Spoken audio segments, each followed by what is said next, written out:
My name is Megan Fox. I am 31 years old and I have been sitting with this story inside my chest for almost 3 years now, turning it over like a stone you keep finding in your pocket, smooth from all the handling. I didn't know how to tell it before. Maybe I still don't, but I'm going to try because I think there's something in here that belongs outside of me now. The morning I left, I didn't cry. That's the part that still surprises me when I think about it. I had packed 2 bags the night before while Daniel was at his Thursday poker game, which wasn't always a poker game, I would find out later, but at the time I still believed it was exactly what he said it was. I pack the way you pack when you've been mentally leaving somewhere for a long time before your body catches up. Methodically. Quietly. I took my grandmother's ring from the bathroom cabinet where I kept it hidden in an old film canister. I took my hard drive, a few sweaters, my coffee mug with the chipped handle that I've had since college. I left most of my furniture. I left 4 years of shared kitchen drawers and inside jokes and a bed that still smelled like us. I left my houseplants, which genuinely broke my heart more than anything else in that moment, which probably tells you something about the state I was in. I remember standing in the doorway for a second before I pulled it shut. The apartment looked the same as always. Cream walls, the lamp with the slightly crooked shade, the pile of books on his side of the couch. And I just closed the door and walked down the stairs and got into a cab, and I did not cry. That came later. Before I explain what happened, I want to tell you what life looked like when everything was still normal, or what I believed was normal, because I think that context matters. I grew up in a small town in Ohio, which I left at 18 with the same desperation most people from small towns recognize. My mother was the kind of woman who used silence as a weapon. She wasn't cruel in obvious ways, just consistently, quietly withholding in ways that are hard to explain to people whose parents hugged them without being asked. My father left when I was 11 and sent birthday cards for about 4 years before those stopped too. I say this not to make you feel sorry for me, but because it explains why, when I finally found someone who seemed to choose me loudly and on purpose, I held onto that so tightly that I stopped noticing the shape of what I was actually holding. Daniel and I met at a mutual friend's birthday party when I was 26. He was funny in a self-deprecating way that I found disarming, and he remembered things, what I ordered the first time we went to dinner, the name of my high school friend I mentioned once in passing, the way I took my coffee. He was the first person who had ever made me feel like I was worth paying attention to. I know how that sounds. I know the red flags that sentence contains. But when you've spent your whole life feeling slightly invisible, someone pointing a light at you is intoxicating in ways that are hard to argue with. We moved in together after 14 months. I was working as a graphic designer for a mid-size marketing agency downtown, the kind of job that is fine but not exciting, that pays well enough but not abundantly, that fills most of your waking hours without filling much else. Daniel did freelance IT work, which meant his schedule was irregular and his income was inconsistent, which at the time I accepted as creative professional reality. I paid most of the rent most months. I told myself this was temporary, that it was practical, that relationships involve seasons of imbalance, and this was just our current season. I had one close friend, a woman named Priya, who I'd known since my first year in the city. She was the kind of friend who tells you the truth but gently, who shows up to help you move without being asked, who texts you a photo of a dog on the street when she knows you're having a hard week. She liked Daniel well enough but had said once carefully that she thought I worked harder at things than he did.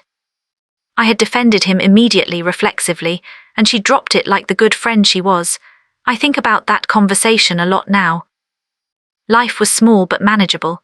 I ran on Tuesday and Thursday mornings, a 3-mile loop through the park near our building. I kept a small sketchbook that I drew in mostly on Sundays. I meal prepped badly every weekend with great ambition. I called my mother every 2 weeks in conversations that always left me feeling faintly scraped out, but I called anyway, because she was still my mother and absence didn't fix anything. It was a quiet life. Ordinary in all the ways that most lives are ordinary when you're in the middle of them. It was on one of those Tuesday morning runs, about 8 months before everything collapsed, that I met Constance. She was sitting on the wooden bench near the east entrance of the park, the one that faces the fountain, at 6:40 in the morning.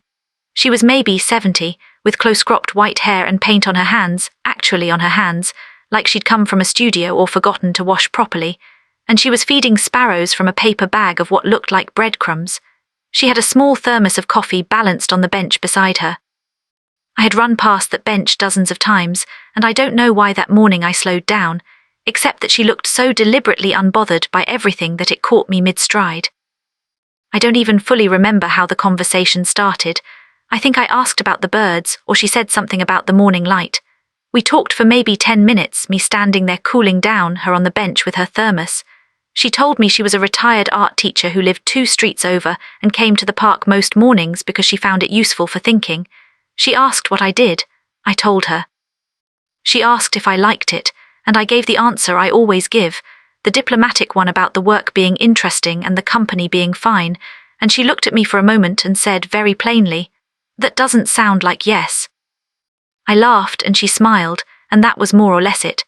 Before I ran off, she pressed the paper bag of breadcrumbs into my hands and said I looked like I could use something to do with my hands that wasn't typing, which was a strange thing to say and a stranger thing to accept, but I took the bag and spent 5 genuinely peaceful minutes feeding birds before continuing home. I thought about it occasionally over the following days, the ease of it, the uncomplicated quality of a conversation with someone who had absolutely nothing to gain from me. I saw her a few more times over the following weeks. Twice we talked. Once she was deep in her thoughts and I just nodded and kept running. She once mentioned, in passing, that she kept a little notebook of things people said to her in the park because she found that strangers were more honest than people who knew them. I found that interesting enough to write in my own sketchbook later. I didn't know yet why any of this would matter. The first crack appeared in November, 3 months after I met Constance, though I would only identify it as a crack in retrospect. Daniel became difficult to reach, not dramatically, not in the way that announces itself, just slightly less available than he had been, texts that took longer to answer, evenings where he was physically present but the quality of his attention was somewhere else, like a radio signal that keeps almost tuning in. When I mentioned it, he said he was stressed about a contract, which was plausible, and I believed him, which was my habit. I started sleeping poorly in the way you do when something is working on your subconscious that you haven't consciously acknowledged yet. I'd wake at 3 in the morning for no reason, lie in the dark listening to him breathe, feel something dense and unnamed sitting at the base of my throat. I threw myself into work, picked up extra projects, stayed late. My coworker Jen, who sat across from me and had exactly the right amount of dry humor to make an open-plan office survivable, started leaving small offerings on my desk when I was stressed, a coffee, a protein bar, a sticky note with a terrible pun, nothing big, just that low-level, reliable kindness that certain people have. She once looked at me over the monitor divider and said, "You look like someone who hasn't had 5 minutes to themselves in a month," and I laughed it off, but it landed. I started noticing around December that Daniel had begun speaking differently about my friends. Not cruelly, never in a way I could point to and call out clearly, but with small, consistent dismissals. Priya was too intense. My friend Marcus from college was always performing. He had commentary about most people in my orbit that was just negative enough to introduce doubt, but careful enough that I'd feel oversensitive if I objected. I would understand later that this is a thing people do, that it even has names and literature and entire therapy frameworks around it. But at the time, I just felt myself shrinking my social world down to a smaller and smaller radius. Priya noticed. She said something again in January, less gently this time. She said she felt like she was losing me, that I'd started cancelling plans and seeming apologetic when we did meet, like I was in trouble for being there. I dismissed her again. I felt simultaneously defensive of Daniel and quietly aware, in some very locked room inside myself, that she was right. That dual awareness is an exhausting thing to live with. I didn't tell anyone what I found in February. Daniel had asked me to look up a confirmation number in his email. His phone was dead. It was something to do with a delivery. It was practical and innocent. He stood right there while I logged in. I found the confirmation. And then, because the window was open and the inbox was right there, and I am, apparently, someone whose peripheral vision works too well, I saw a name I recognized in a thread near the top. Kayla Merritt. Kayla was one of those people at the edge of our shared social world. I had met her 3 or 4 times at group gatherings. She was perfectly pleasant. I had no strong feelings about her.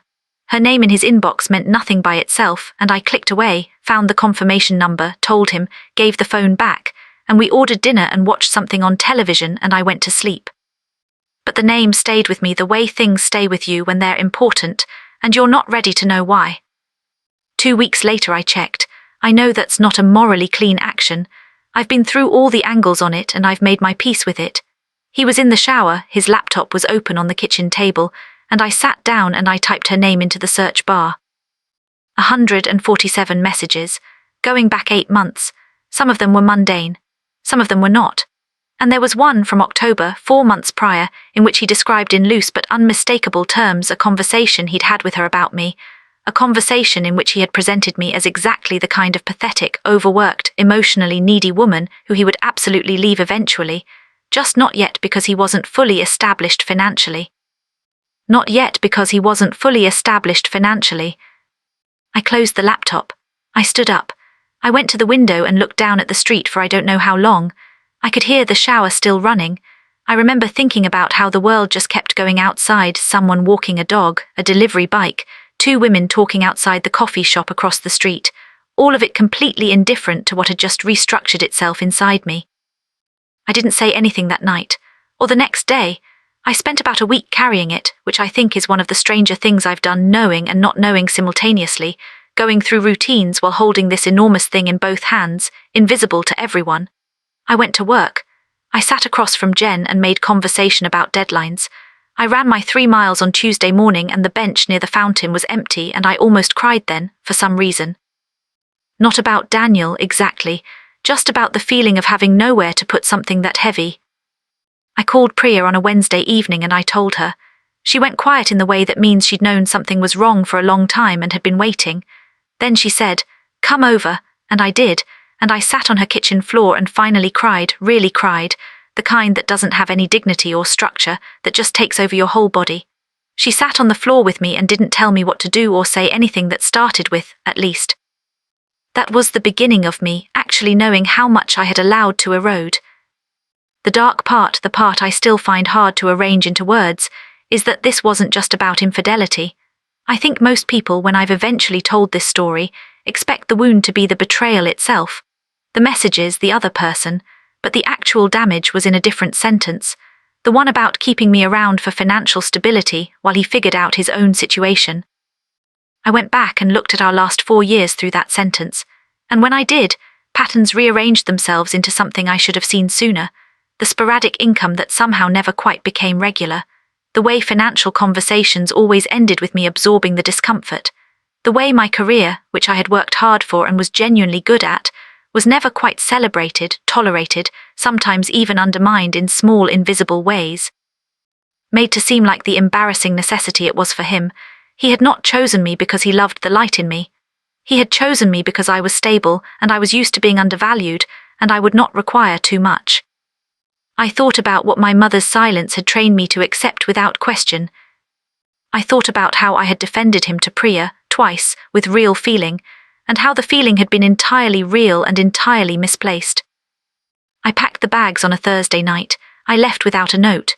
I went to Priya's where I slept on her couch for 2 weeks, and then I found a small apartment in a different neighborhood, really small, barely room for a bed and a desk, a kitchen the size of a hallway. I had enough savings for a few months. I had my job. I had 2 bags. Daniel called 4 times the first day, twice the second.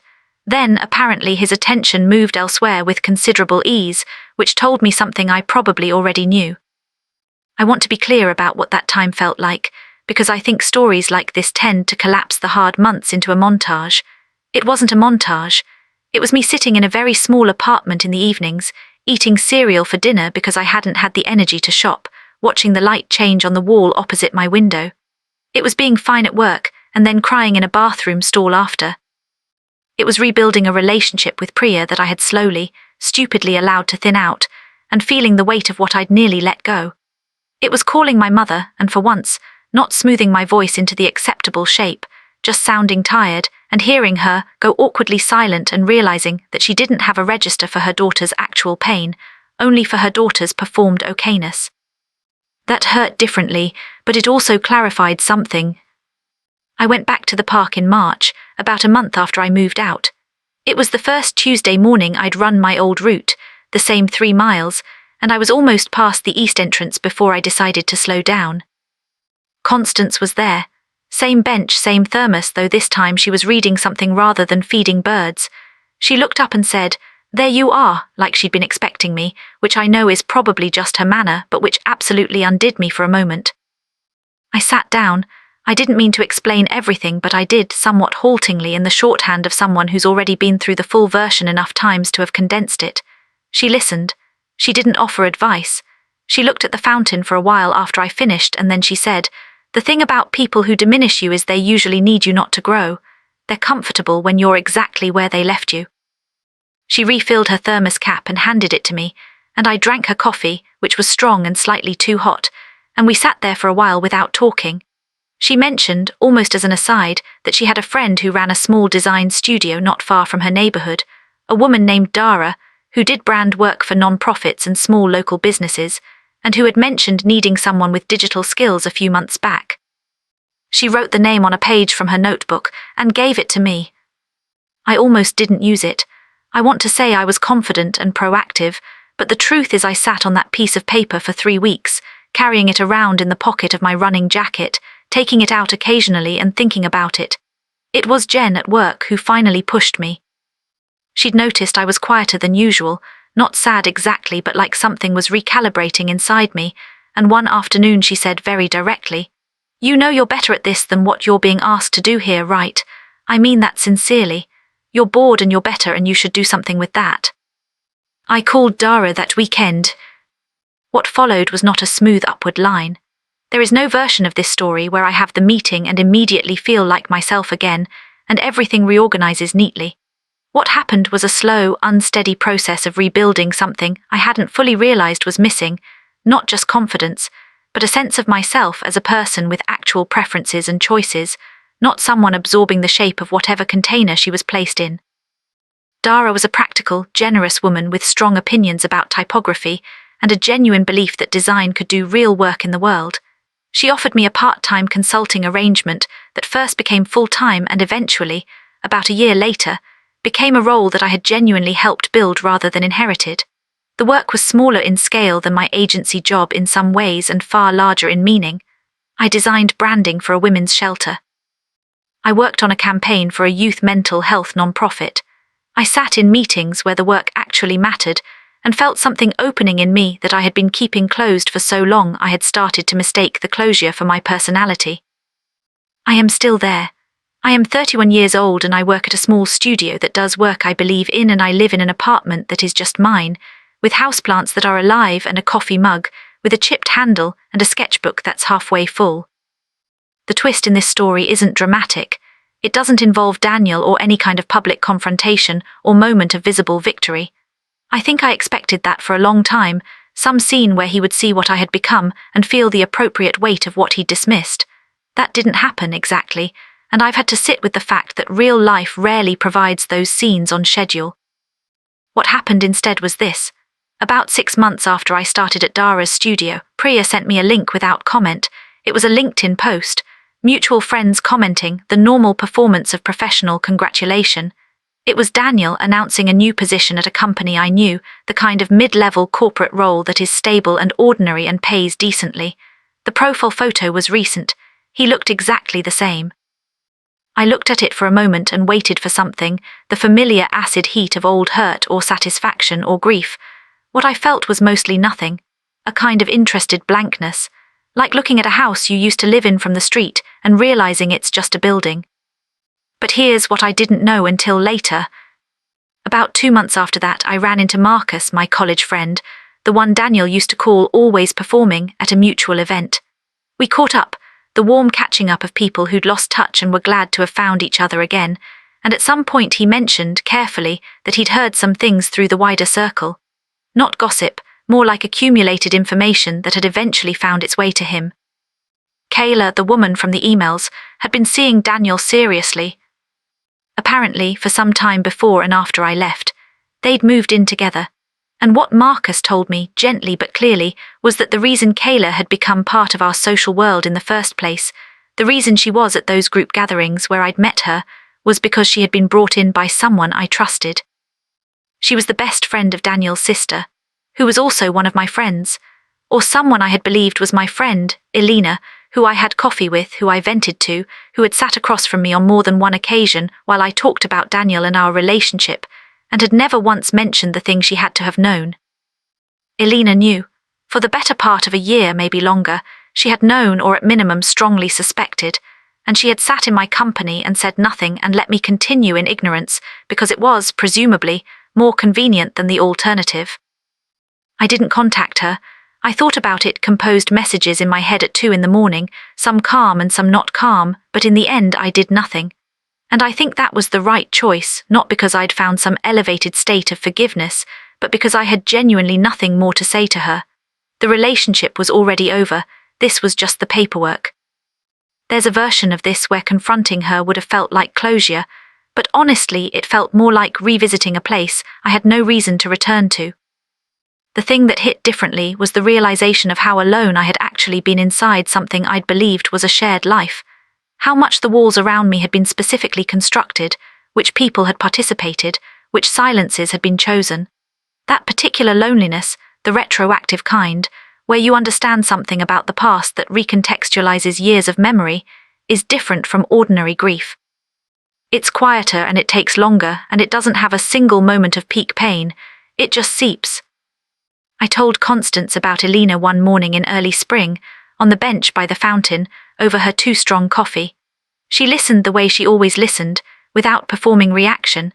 Then she said that she thought the hardest part of other people's betrayals was not the act itself, but the loss of the story you'd been telling yourself about who was in your corner. She was right about that. She's also, I learned much later, the reason I found Priya again, not in the obvious way, but in the way that a morning conversation with someone who sees you clearly reminds you what it feels like to be seen, so that you go back to the people who have always done that, and you stop leaving them. A small thing, a bench in a park, a bag of breadcrumbs pressed into hands that needed something to do. I don't think about Daniel much anymore. I think about Priya, who is getting married next spring and asked me to be her person at the ceremony, which I will be. I think about Jen, who left the agency last year to start her own freelance practice and sends me projects when she has overflow. I think about Dara, who told me recently that I had changed the way the studio thinks about a certain kind of work, which I wrote in my sketchbook because I wanted to keep it somewhere. I think about my mother sometimes, with something that isn't quite forgiveness and isn't quite grief, but lives somewhere in between, a kind of understanding that she was also shaped by something before me, that damage passes through people like water through rock, and that it's possible to stop the flow even when it's the only current you know. I think about the person I was in that apartment on a Thursday night, standing at the window watching the street, holding something enormous with no idea what to do with it. I don't feel sorry for her exactly. I feel like she did the thing she needed to do when she needed to do it, even if it took her longer than someone with a different history might have needed. They laughed, some of them, not cruelly, but in that particular way people have when someone in their circle disrupts the arrangement by removing themselves from it. I heard through Marcus that there had been comments about the suddenness of it, about my living situation, about starting over at my age with 2 bags and a studio apartment barely bigger than a hotel room. People are funny about that, about the visible diminishment of someone's circumstances, as if the worth of a life can be read in its furniture. I don't think about those comments the way I thought I would. I thought I'd want them to see, and I suppose some part of me does, some healthy human part that is allowed to want acknowledgement. But mostly what I have is this. I am 31 years old and I know who I am and I know who is actually in my corner, and I know the difference between a life that fits and a life that's just quietly suffocating, and I know what a bag of breadcrumbs pressed into your hands at 6 a.m. by a near stranger can mean when you hold on to it long enough. That's not nothing, that's actually most of it,